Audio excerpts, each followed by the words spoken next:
최근 국내 자동차 시장을 살펴보면 전통적으로 많은 인기를 얻어왔던 세단 시장이 점점 입지가 줄어들고 있고, 그리고 SUV와 크로스오버 스타일의 차량들이 더욱더 많은 인기를 누리고 있다는 걸 확인할 수 있습니다. 그래서 그럴까요? 이제 수입 브랜드는 물론이고 국산 브랜드들도 다양한 형태의 차량들을 선보이면서 그 어느 때보다 더욱더 치열한 경쟁을 이어가고 있습니다. 이런 가운데 르노 삼성이 이제 기존의 QM3의 뒤를 잇는 이제 캡처를 르노 브랜드로 출시하고, 그리고 이 르노 삼성 브랜드로는 아주 독특한 크로스오버 스타일의 SUV XM3를 새롭게 선보이게 되었습니다. 자, 그렇다면 이 XM3가 과연 어떤 매력과 어떤 특징이 있는지 지금부터 함께 살펴보도록 하겠습니다. 르노 삼성 XM3를 살펴보기 전에 그 체격에 대한 이야기를 먼저 하도록 하겠습니다. 사실 이 마치 세단 자체를 들어 올리고 그리고 SUV처럼 개량한 듯한 모습을 하고 있는 만큼 동급의, 그러니까 컴팩트 SUV 중에서도 상당히 큰 4570mm에 이르는 전장을 확보하고 있습니다. 여기에 각각 1820mm 그리고 1270mm의 전폭과 전고를 갖춰서 컴팩트 SUV 시장에서는 상당히 큰 체격을 제공하고 있다라고 설명드릴 수 있겠습니다. 이와 함께 휠베이스 역시 2720mm에 이르면서 상당히 여유로운 모습을 보여주고 있고요. 공차 중량은 지금 저희가 시승하고 있는 18인치 휠 타이어 사양과 TC260 사양이 경우에는 1345kg으로 컴팩트한 SUV의 전형적인 체격과 이 몸무게를 갖고 있다라고 설명을 드릴 수 있겠습니다. 차량의 디자인을 좀 살펴보도록 하겠습니다. 사실 최근에는 자동차의 디자인이 굉장히 중요한 가치 판단의 기준이 되었다라고 해도 무방할 것입니다.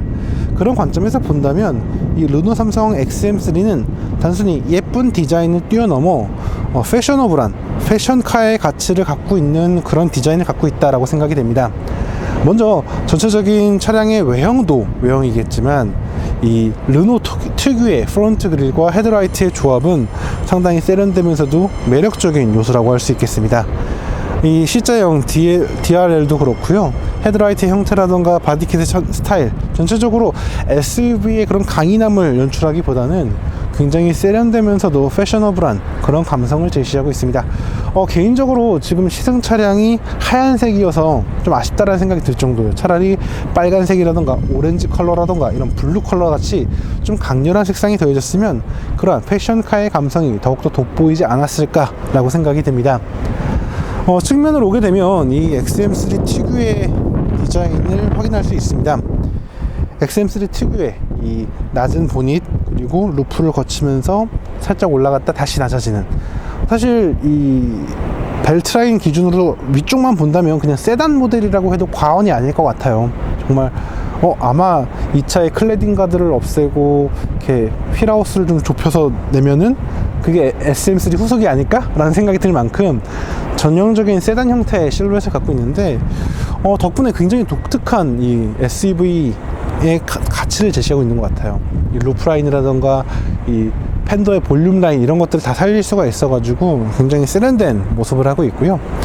휠하우스라던가 이제 그 클래딩 가드의 디테일이나 두께가 그렇게 두껍지가 않아요. 이를 통해서 이 XM3는 전형적인 도심형 차량이라는 걸 아주 효과적으로 보여주고 있는 것 같고요. 그리고 측면의 실루엣을 보면은 약간 XM3, 그러니까 SM3를 떠올리게 하는 그런 모습이 있거든요. 그렇기 때문에 이게 확실히 르노 삼성의 그런 패밀리룩 혹은 브랜드 아이덴티티가 잘 녹아들어 있다라는 걸 확인할 수 있는 그런 부분이다 라고 설명을 드릴 수 있겠습니다. 이어서 후면을 볼게요. 후면을 보게 되면은 이제 XM3가 추구하고자 하는 디자인이 명확하게 드러납니다. 굉장히 쿠페라이크한 리어의 디자인을 갖고 있거든요. 이제 그러면서도 굉장히 실용적인 이미지를 연출하기 위해서 실제로 이 2열부터 이 트렁크 리드까지 굉장히 길게 쭉 뽑아냈어요. 그렇기 때문에 적재 공간에 대한 기대감을 굉장히 높이고 있고, 리어 컨비네이션 램프의 모습을 보면은 사실 SM3의 리어 컨비네이션 램프를 하나로 길게 이어서 연출한 듯한 그런 세련된 모습을 제시하고 있거든요. 개인적으로 굉장히 만족스럽고 입체적일 뿐 아니라 어둠 속에서도 이 차량의 아이덴티티가 잘 드러나는 그런 디자인일 거다라고 생각이 됩니다. 이와 함께 바디킷의 경우에는 SUV의 느낌을 살리는 그런 부분에 대해서 많이 신경을 쓴 것 같아요. 굉장히 바디킷과 스키드 플레이트에 대한 디테일을 연출을 굉장히 잘했다라고 생각이 들고요. 그리고 이제 반사판, 그러니까 반사등 부분을 굉장히 낮게, 그러니까 리어 콤비네이션 램프와 그 거리 차이를 굉장히 주면서 차가 더 높아 보이게 하는 그런 효과를 얻었다라고 할 수 있겠습니다. 이와 함께 듀얼 머플러 팁 적용하여서 굉장히 세련되고 시각적인 만족감을 높이는데 많은 공을 들였다라는 걸 확인할 수 있겠습니다. 전체적으로 XM3는 낯선 이미지긴 하겠지만 굉장히 긍정적이고 만족스러운 이런 감성을 제시하고 있는 그런 완성도 높은 디자인을 품었다 라고 설명을 드릴 수 있을 것 같습니다. 세련되고 유려한 외형에 이어서 이제 XM3의 실내 공간을 살펴보도록 하겠습니다. XM3의 실내 공간은 최신의 르노 디자인이 적극적으로 반영되어 있는 것을 확인할 수 있습니다. 대시보드의 전체적인 실루엣이나 이제 센터 페시아의 형태, 이 운전석을 향해 살짝 기울여져 있는 이런 형태라던가, 그리고 스티어링 휠, 그리고 각종 디테일에 있어서 확실히 르노의 감성이 명확하게 드러나는 것이 사실입니다. 자, 엔트리 컴팩트 모델이기 때문에 이제 실내 공간에 사용된 소재가 아주 고급스럽다라고는 할 수 없겠지만 생각보다 입체적인 패턴과 이제 표면 처리를 통해서 전체적인 만족감을 높이고 있다라고 설명을 드릴 수 있을 것 같아요. 특히 이 대시보드 부분과 도어 패널에 장착되어 있는 이 디테일 패널 같은 디자인 패널이라고 해야 될까요? 네, 이 부분은 굉장히 이 실내 공간의 가치를 높여주는 그런 연출적인 효과를 얻어내고 있다라고 설명드릴 수 있겠습니다. 여기에 이제 디지털 클러스터가 적용이 되어 있어서 주행 상황에서 다양한 정보를 아주 효과적으로 얻을 수 있게 했고요. 그리고 스티어링 휠은 더욱더 세련된 스타일로 다듬어져서 다양한 기능을 보다 효과적으로 사용할 수 있게 되었습니다. 게다가 이제 그 센터 페시아의 인포테인먼트 시스템이 달라졌다라는 점, 이 부분도 굉장히 만족스럽죠. 사실 르노 삼성의 S링크가 그렇게 나빴던 건 아니에요. 정방형의 아주 큼직한 디스플레이 패널을 기반으로 터치 인터페이스로 다양한 기능을 아주 손쉽게 사용할 수 있었다라는 게 이제 S링크 측의 매력인데, 사실 S링크가 절대적인 사용자 기준으로 보았을 때는 깔끔하고 이제 직관적인 건 맞지만 모든 기능을 다 하나의 디스플레이 안쪽으로 담다 보니까 일부 조작이 좀 번거롭게 되는 것도 사실이었습니다.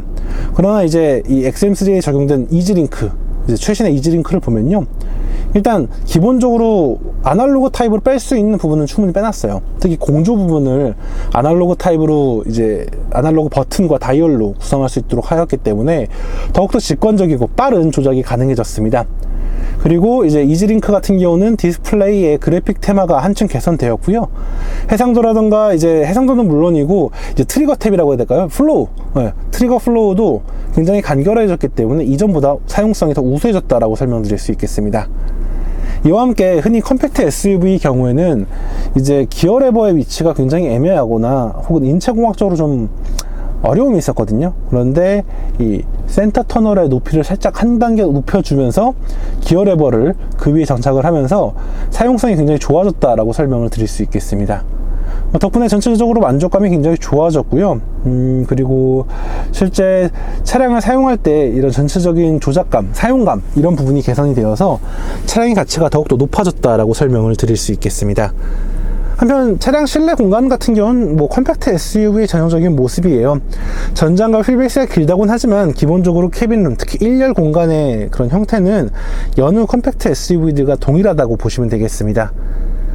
개인적으로는 이 시트의 높이가 좀 더 낮게 시작되어서 높게 설정할 수 있는 그런 조절의 폭을 넓혔으면 더 좋았겠다라는 생각이 들긴 하지만, 개인적으로 이제 사회 초년생들, 그리고 아직 운전이 첫 차를 가지시는 분들, 그런 분들에게는 이러한 세팅도 나쁘지 않겠다라는 생각이 듭니다. 참고로 이 차 같은 경우는 지금 보스 사운드 시스템이 장착되어 있다고 이제 보스 엠블럼이 되어져 있는데, 이 컴팩트 모델에서도 이제 풍부한 옵션을 그리고 사운드를 경험할 수 있다라는 점, 이런 부분은 같은 가격의 큰 차라기보다는 내가 만족할 수 있는 자동차에서 내가 원하는 옵션을 넣을 수 있다라는 그런 시대적인 변화, 다양성에 대한 재고 이런 것들을 보여주는 아주 중요한 터닝 포인트가 되지 않을까라고 생각이 됩니다. 게다가 이 차에 적용되어 있는 보스 사운드 시스템이 아주 최고의 사운드다라고 할 수는 없겠지만 이 정도 체급에서 보여줄 수 있는 사운드로선 상당히 만족스럽다라는 걸 감안한다면 충분히 매력적인 구성이라고 생각이 될 것 같습니다. 한편 1열 시트의 형태라던가 디테일은 평이한 수준입니다. 천공된 가죽과 일반적인 가죽, 그리고 여기에 더해진 스티치, 그리고 이 숄더 부분에 더해져 있는 패브릭 조합을 통해서 굉장히 깔끔하면서도 이 착자감이 우수한 그런 시트를 구성했다고 생각이 됩니다. 다만 차 자체가 작다 보니까 시트의 크기가 절대적으로 넉넉하다라고 표현할 수는 없을 것 같습니다. 대신 이 체급에서는 상당히 공을 들인 시트다 라고 설명을 드릴 수 있겠습니다. 이렇게 실내 공간을 살펴보았고요. 이제 2열 공간을 살펴보도록 하겠습니다. 이어서 2열 공간을 살펴보도록 하겠습니다. 자, 앞서 말씀드린 것처럼 동급의 차량에 비해서 전장이 길고 휠베이스가 상당히 긴 편이라고 말씀드렸습니다. 그래서 그럴까요? 생각보다 레그룸이 넉넉하게 마련되어 있고 시트의 너비도 상당히 넉넉한 것을 확인할 수 있습니다. 이는 확실히 체격이 큰 분들에게도 긍정적인 부분이라 생각이 되고요. 그리고 이제 쿠페라이크라기보다는 세단라이크한 그런 루프 라인을 갖고 있기 때문에 헤드룸도 생각보다 준수하게 마련되어 있는 것을 확인할 수 있습니다. 지금 시승 차량 같은 경우는 트림이 좀 상위 트림이기 때문에 가죽과 이 천공 가죽과 가죽, 그리고 패브릭이 적절하게 조합이 되어서 굉장히 우수한 이 시각적인 매력과 착자감을 제공하고 있다라고 설명드릴 수 있겠습니다. 이와 함께 이제 2열 시트는 아주 간단하게 폴딩이 되는 방식이고요. 그리고 2열 중앙에는 암레스트가 마련되어 있습니다. 암레스트는 굉장히 단순한 형태이긴 한데 컵홀더가 좌우로 구분되어 있다라는 거 확인할 수 있겠고요. 그리고 2열 중앙에는 이제 에어벤트, 그리고 USB 충전 포트, 그리고 2열 탑승자를 위한 히팅 시트 버튼이 마련되어 있어서 전체적으로 2열 공간에 대한 투자가 상당히 이루어졌음을 아주 손쉽게 확인할 수 있습니다. 전체적으로 굉장히 잘 꾸며졌고 만족감 높은 2열 공간이다 라고 설명드릴 수 있겠습니다. 덕분에 이런 구성 덕분에 이 XM3는 완벽한 패밀리 SUV라고 하기는 어렵겠어요. 하지만 이 젊은 부부, 아직 자녀가 어린 집안의 패밀리카로는 충분히 제 몫을 다하겠다 라고 설명을 드리겠습니다. XM3의 매력 중 하나는 제가 보았을 때는 아마 적재 공간에 있는 것 같습니다. 실제 트렁크 게이트를 들어 올리면 정말 해치 타입으로 아주 길쭉하게 이 트렁크 게이트부터 리어 윈도우가 하나로 이어져서 아주 여유 있는 개방감을 제공을 하죠. 실제 이 적재 공간은 513리터입니다. 아주 넉넉하다라고는 할 수 없겠지만 이 체급에서는 충분히 만족스럽고 이 루프 라인을 굉장히 날렵하게 그려냈음에도 불구하고 아주 깔끔하고 넉넉한 공간이 마련되었다라고 설명을 드릴 수 있겠네요. 그와 함께 이렇게 트레이를 마련을 해가지고 이 적재물을 상하 구분 지어서 적재할 수 있다라는 부분도 큰 어필 포인트라고 할 수 있겠습니다. 덧붙여 이제 2열 시트가 이제 6대4 분할 폴딩이 가능하거든요. 그렇게 된다면 이 격벽 이걸 제거하고 2열 시트를 눕혔을 때 정말 차박을 할 때에도 정말 키가 크신 분들도 누울 수 있는 그런 공간이 마련되지 않을까라고 기대감이 높이게 됩니다. 즉 세련된 디자인뿐 아니라 실질적으로 다양한 레저 활동 및 아웃도어 활동에서도 제 몫을 다할 수 있다는 게 바로 이 XM3의 적재 공간이다 라고 설명을 드릴 수 있겠습니다. 르노 삼성 XM3의 본닛 아래는 브랜드 최신의 기술이 반영된 다운사이징 터보 엔진 TC260 엔진이 장착되어 있습니다. 이 엔진은 르노 캡처 그리고 더 뉴 SM6에서도 적용되었던 바로 그 엔진이고요. 이 XM3가 이 파워트레인의 첫 시작을 알린 차량이라고 할 수 있겠습니다.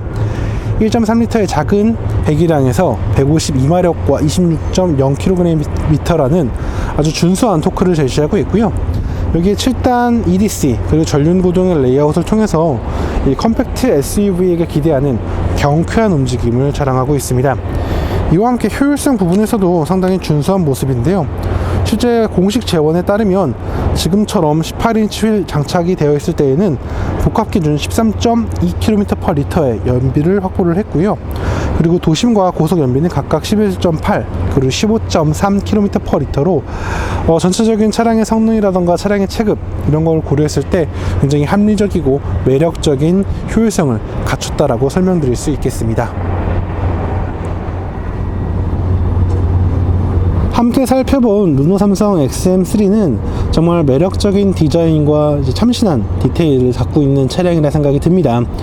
워낙 독특한 그리고 유니크한 실루엣의 이런 바디 타입을 갖고 있을 뿐 아니라 실질적으로 실내 공간에서 느끼게 되는 여유나 이 공간 가치가 상당히 뛰어나다라는 걸 확인할 수 있겠죠.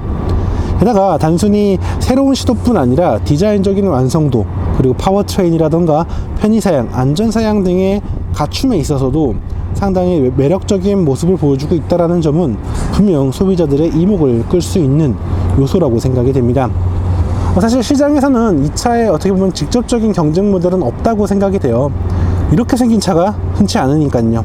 하지만 뭐 셀토스라던가 코나라던가 뭐 쉐보레 트레일블레이저 같은 그런 동급의 컴팩트 SUV들과 좀 경쟁을 하게 될 텐데, 이 워낙 유니크한 스타일 그리고 이목을 끌 수 있는 디자인, 이런 부분이 분명 큰 강점으로 작용되지 않을까라고 생각을 해보게 됩니다. 자, 지금까지 카올리 김학수였고요. 저는 다음에 또 다른 자동차와 또 다른 이야기로 다시 인사드리도록 하겠습니다. 감사합니다.